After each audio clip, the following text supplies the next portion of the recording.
con el patrocinio de Orlando Marmolejo, renta de trajes de gala. Un programa de la Universidad Santiago de Cali para el Canal Universitario Nacional Zoom.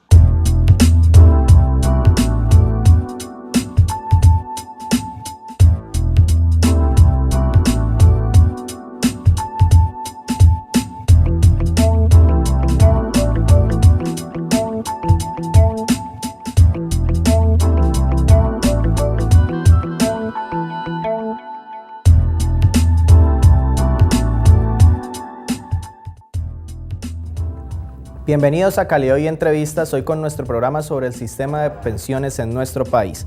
Contamos con la grata presencia del profesor Federico Vallejo, economista de la Universidad del Valle, candidato a magíster en Economía Aplicada, investigador del Centro de Estudios de Economía Regional y director del Programa de Economía de la Universidad Santiago de Cali. Bienvenido, profesor Federico. Muchas gracias, Andrés, un placer estar aquí en el Magazine Cali Hoy. El tema que trataremos en este programa es la perspectiva del sistema pensional en Colombia. Para empezar, veamos la siguiente nota.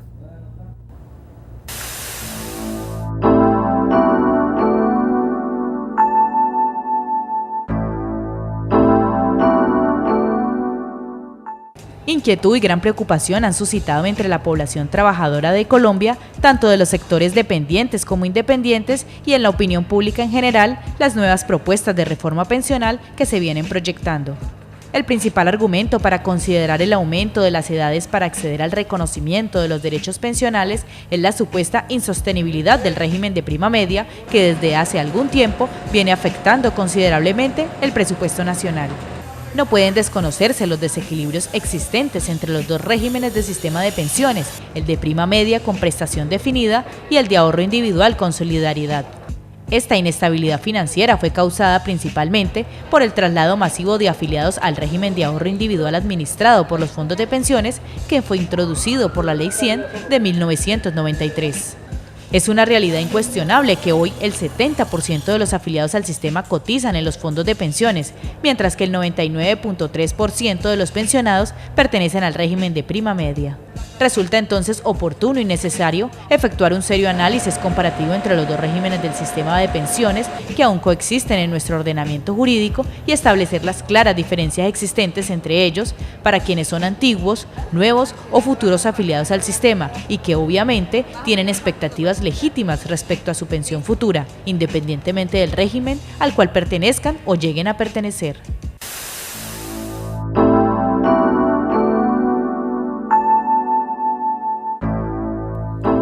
Profesor, ¿en qué consiste el proyecto de reforma pensional en Colombia? Bueno, Andrés, el proyecto de reforma, tal como lo señalaba en la nota que acaban ustedes de presentar, es un proceso que viene gradual desde el año 93. Digamos que ha sido un proceso en donde se han venido ajustando sistemáticamente las condiciones legales de lo que tiene que ver con las pensiones en nuestro país. Es un proyecto que tiende a eliminar lo privado, a eliminar lo público a favor de lo privado. Se hace desde el punto de vista del Estado necesaria una reforma porque lo que se está cuestionando es la viabilidad financiera a largo plazo, la sostenibilidad del sistema como tal. El sistema va a asfixiarse, ¿cierto? Y eso requiere un ajuste que desde nuestra perspectiva va a darse digámoslo así, quitándole ventajas a los trabajadores a favor de los capitales privados que son los que están administrando estos fondos. Profesor, ¿podría explicarnos cuáles son los dos sistemas de pensiones que existen en nuestro país? Bueno, existe un régimen de prima media. Ese régimen de prima media están sobre todo los empleados de las fuerzas militares, los maestros, la gente que venía en el trabajo del sector público en gran medida, pero también otras personas que estaban afiliados en el antiguo régimen del Seguro Social. El ahorro individual programado, el RAIS, que fue el que se introdujo con la ley 100 del 93, simplemente lo que dice es que usted puede invertir individualmente en un fondo de pensiones, ese fondo administra ese dinero, juega con ese dinero dentro de unas inversiones que están sujetas a la variabilidad del rendimiento, es decir, si yo invierto en esos fondos y quienes me administran a mí ese dinero invierten en un negocio que va a ser bueno, pues va a ganar usted, pero si en el futuro, ese negocio no resulta tan bien como se prohibió, usted va a perder, porque usted va a ganar es con base en ese rendimiento, es decir, usted no tiene algo fijo, es una lotería, si tiene suerte gana, si no, no. Ese modelo hace ya en el 2008 se está retomando en Europa y en Chile, ¿cierto? Que nos llevan a delantera en eso y han visto que con la seguridad de la población mayor, en términos de ese sustento pensional, no se puede jugar. Ellos han visto que el mercado no lo es todo en ese sentido. El régimen de prima media, por el contrario, te dice con seguridad cuánto vas a recibir a lo largo de los años que te queden de vida una vez te jubiles, porque tiene un monto fijo y ya sabes cuánto vas a recibir. No está sujeto a esa volatilidad del rendimiento que de alguna manera es especulativo que tienen los regímenes de ahorro individual. Profesor, hablemos un poco de las ventajas que podrían tener estos dos sistemas, de las ventajas y las desventajas. Bueno, yo no le veo muchas ventajas al ahorro individual, por el contrario yo veo que esa volatilidad justamente es la que ubica en un plano de incertidumbre al jubilado en un futuro y lo ubica en un riesgo, porque si las cosas van bien, nada pasa. Algo similar de lo que ocurre con el sistema cooperativo, ¿cierto? Cuando las cooperativas está bien, la economía, todo funciona, nos dividimos los dividendos que deja la cooperativa y nada pasa, pero cuando se quiebra la cooperativa, usted solidariamente es responsable también y entonces todos asumimos esa pérdida. Si yo soy dueño de unos valores que están en ese fondo de inversiones y pierdo, pues soy dueño de la pérdida también, ¿cierto? Es decir, no voy a ganar nada. Vuelvo y lo digo, el régimen de prima media tiene la ventaja de que es fijo, cero incertidumbre hacia el futuro, el Estado además no se quiebra, ¿cierto? Entonces tenemos esa ventaja en ese sentido. Vamos a un corte de comerciales y ya regresamos con Cali hoy.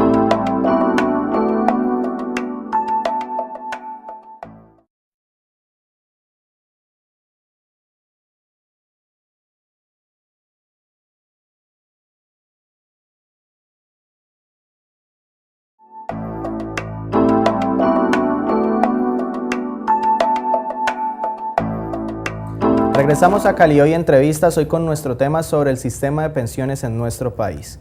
Profesor, ¿es insostenible el sistema de pensiones actual y por qué? Sí, bueno, ahí hay dos cuestiones. El régimen de prima media se ha dicho mucho desde el Estado, desde el gobierno más bien, no desde el Estado. El nuevo ministro de Hacienda ha sido uno de los defensores cuando estaba por Fedesarrollo y de esa tesis, según la cual ese régimen de prima media no se hace sostenible porque hay unos gastos exagerados, y es cierto. Nosotros entre el año 94 y el 2003 de los gastos corrientes de la nación, alrededor del 12% se iban al pago de pensiones. Entre el año 2004 y el 2010 eso se multiplicó casi que por 2, pasamos del 12 al 20%, 21%. Dicho en otras palabras, el 20% del gasto corriente de la nación va a ese fondo que está alrededor de la prima media. Eso es cierto, pero también es cierto que no es por el hecho de que hayan solamente procesos en los cuales, por ejemplo, la gente de compuertos, las primas de los maestros, que dicen que son unos gastos exagerados, ¿cierto? Sumado pues a unos procesos de corrupción en donde alguien entraba por 2 meses y se ganaba 1.200.000 pesos, pero entra a trabajar por 2 meses ganándose 15 millones y queda ganándose 15 millones, ¿cierto? Por ejemplo, los senadores y otros políticos. Más allá de ese proceso, no es cierto, más del 90% de las pensiones del régimen de prima media son menores a 2 salarios mínimos, o sea que esa tesis en realidad no es cierta. ¿Qué es lo cierto de la no sostenibilidad? Que se ha ido asfixiando la entrada de cotizantes en ese régimen y por lo tanto le ha tocado al Estado asumir lo que va quedando de la responsabilidad ya adquirida. Dicho en otras palabras, va a pasar algo muy parecido a lo que pasó con el Seguro Social en salud, ¿cierto? Todo el mundo empezó a cotizar en las instituciones privadas, el Seguro Social se fue quedando sin usuarios, por lo tanto sin cotizantes, por lo tanto sin dinero, por lo tanto se asfixió. Entonces, esta responsabilidad que le ha tocado asumir al Estado central viene más de ese estrangulamiento que hace parte del diseño de esa política, digamos, eso está programado para asfixiar al régimen de prima media en el largo plazo. Profesor Federico, lo invito para que conozca la opinión de la comunidad santiaguina acerca del sistema de pensiones en nuestro país.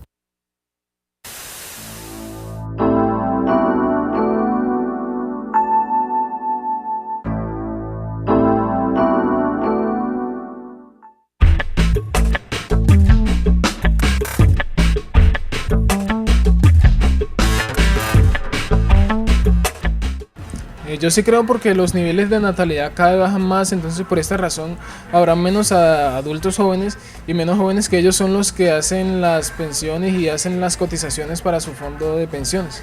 El sistema pensional en este país colapsaría en un futuro porque el empleo ahora no da para uno pagarse su pensión propia. Sí, yo creo que sí, el sistema de pensiones colombiano puede colapsar, puesto de que las ofertas laborales son cada vez menores y la gente pues no tiene las posibilidades de cotizar este tipo de pensiones a nivel nacional. Se ve reflejado también en la mala administración de los fondos de pensiones y en la falta de diligencia del Estado de parte del gobierno nacional, de los gobiernos de turno, para darle una solución pronta a este problema. Yo creo que sí colapsará porque cada vez las personas están cotizando menos pensiones y los fondos no les alcanzaría para cubrir tantos pensionados. Sí creo que el sistema pensional colapsará, ya que el gobierno no ha realizado reformas que obliguen a los empresarios a dar mayor aporte al sistema pensional para que los cotizantes tengan mayores beneficios.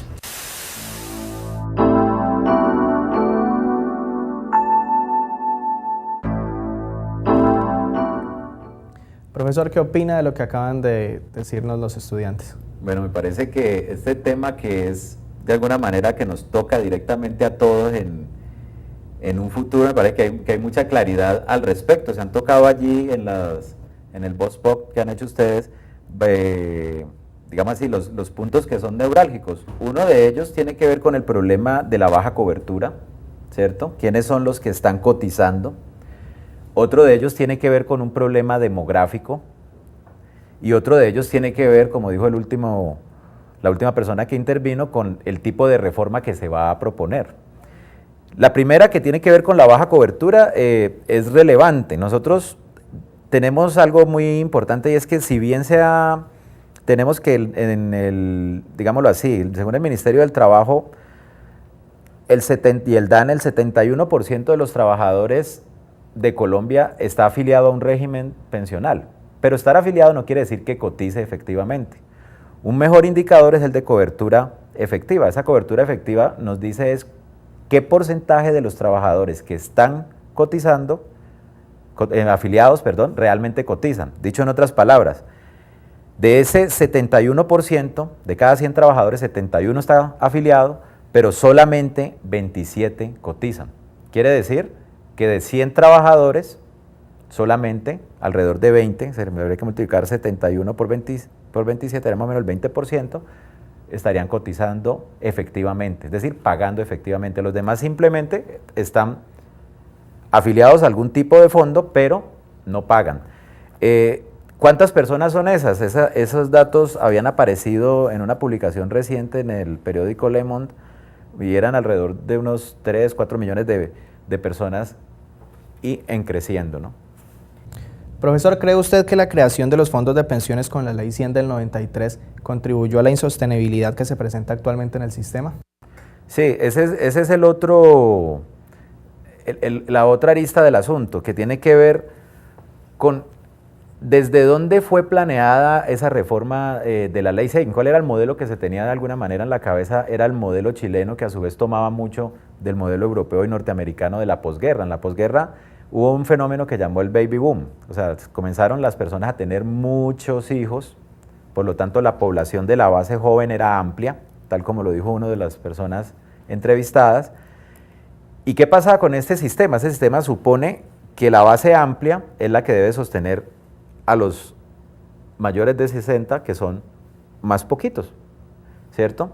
Pero ese sistema, que fue el que inspiró este régimen y el que pudiera hacer funcionar el régimen privado, en el sentido de que si se le establecen buenos controles a ese problema de la especulación del que hablamos ahora, pudiera funcionar, nosotros nos enfrentamos al otro problema, que es el demográfico. Nosotros hemos venido por la educación, por los costos mismos de tener un hijo, por la liberación de la mujer, por muchos factores socioeconómicos, disminuido esas tasas de natalidad. Entonces, nosotros estamos en un fenómeno según el cual la población a largo plazo se va, de alguna manera, a envejecer.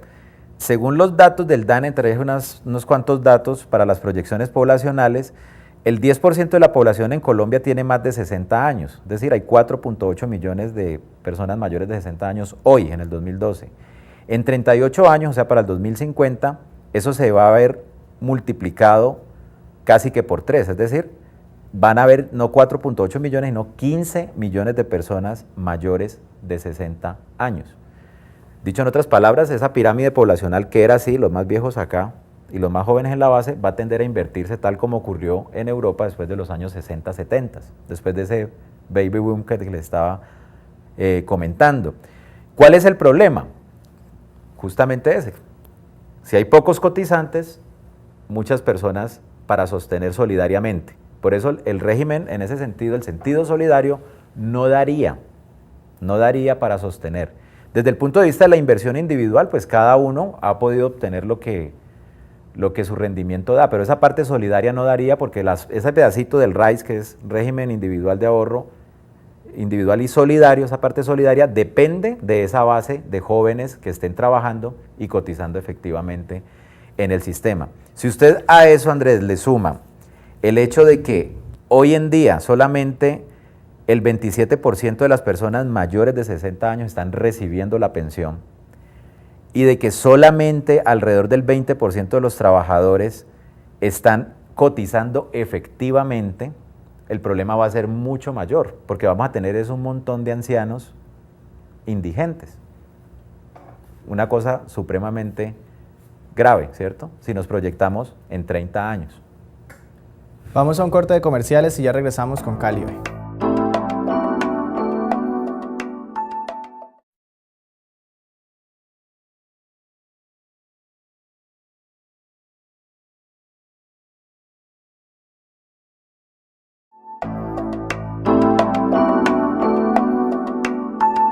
Regresamos a Cali Hoy Entrevistas, hoy con nuestro tema sobre el sistema pensional en Colombia.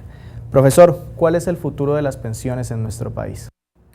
Bueno, si las cosas siguen tal como están, digamos que en el modelo que se introdujo a partir de la Ley 100 y sus posteriores ajustes, es insostenible desde el punto de vista demográfico, tal como lo dijimos, es insostenible desde el punto de vista de la solidaridad por esa base demográfica, es injusto desde el punto de vista de la cantidad de personas que han podido ser vinculadas. Ahora, ese es el caballito de batalla que se vienen diciendo desde ANIF, desde Fedesarrollo, diciendo que el problema es la baja cobertura, aunado al problema de la baja cobertura dada por la informalidad laboral en nuestro país, ¿cierto? Alrededor del 60% de los trabajadores son informales, no pagan seguridad social, no pagan al régimen subsidiado, régimen de seguridad, perdón, y de pensión, de lo que estamos conversando. Esa situación ha sido el caballito de batalla de ellos, como te digo, para proponer un ajuste de la reforma alrededor de disminuir, por ejemplo, los parafiscales, de volver más barato la contratación de los empleados, es decir, de unos aportes que desde el punto de vista del patrón van a implicar un menor gasto. Ese ajuste lo vienen planteando Mauricio Cárdenas desde que estaba en Fedesarrollo, ahorita como ministro pues va a tener mucho poder ahí al respecto, habría que ponerle cuidado. Entonces, digamos que esa reforma va a implicar justamente esa disminución de los costos laborales asociados a esas cargas que se le establecen a los empleadores por los efectos pensionales. Esa es la reforma propuesta por ellos.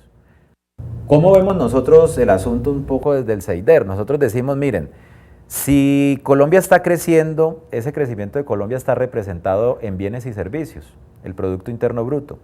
Nosotros a la tasa que estamos creciendo actualmente vamos a multiplicar por 2 o por 3 en 15 años la cantidad de bienes y servicios.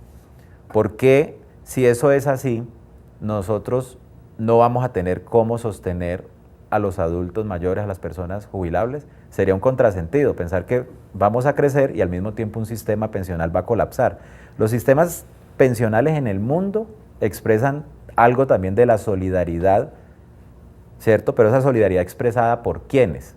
En el sistema tal como está, ¿quiénes intervienen? Los cotizantes y los trabajadores y los empleadores pagando unos parafiscales, pero el grueso está como solidaridad de los trabajadores para con los trabajadores, o sea, los trabajadores jóvenes para con los trabajadores adultos.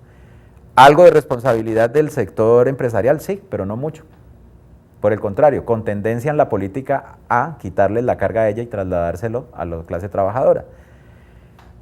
¿Cuál sería una buena reforma? Lo que se ha hecho en Europa sería una buena alternativa.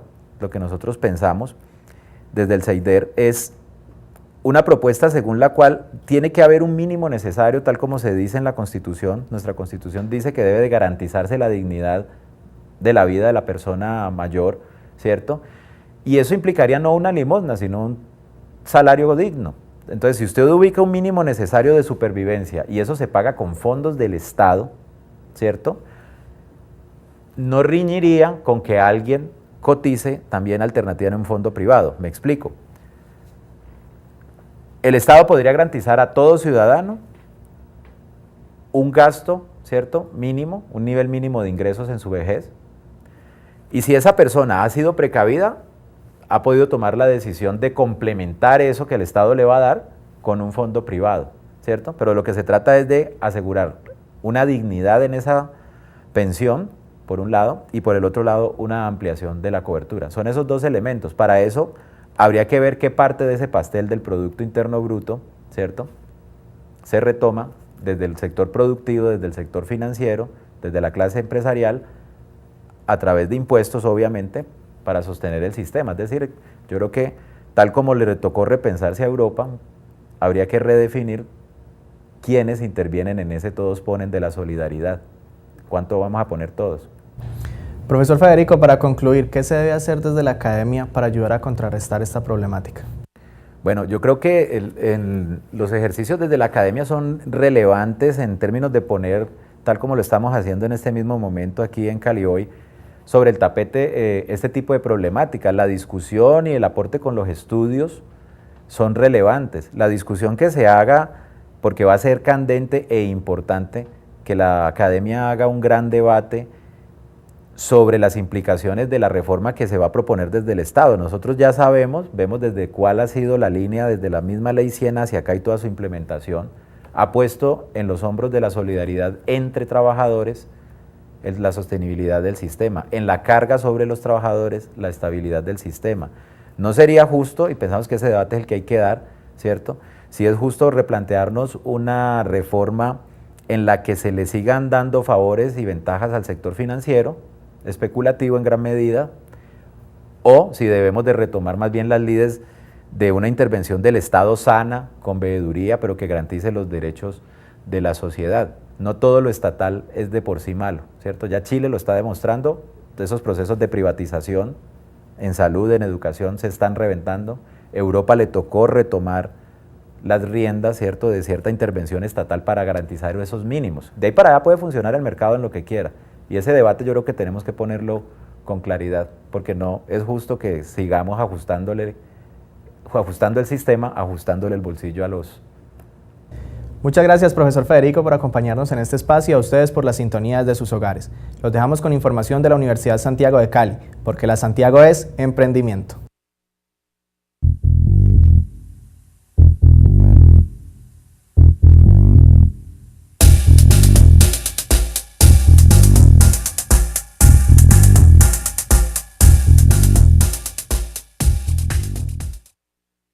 En aras de fomentar la cultura emprendedora, la Universidad Santiago de Cali brinda oportunidades para estudiantes, egresados y futuros empresarios que tengan visión y convicción de realizar proyectos a corto tiempo. La Unidad de Emprendimiento USC gestiona apoyo financiero de contactos internacionales para los futuros empresarios. La Unidad de Emprendimiento es una entidad que nace a partir de las políticas de desarrollo empresarial en Colombia, como es la Ley 1014 y la Ley 1286. La Ley 1014, que es del 2006, nace para fomentar la cultura emprendedora desde las instituciones educativas, desde la básica, secundaria, hasta las universidades.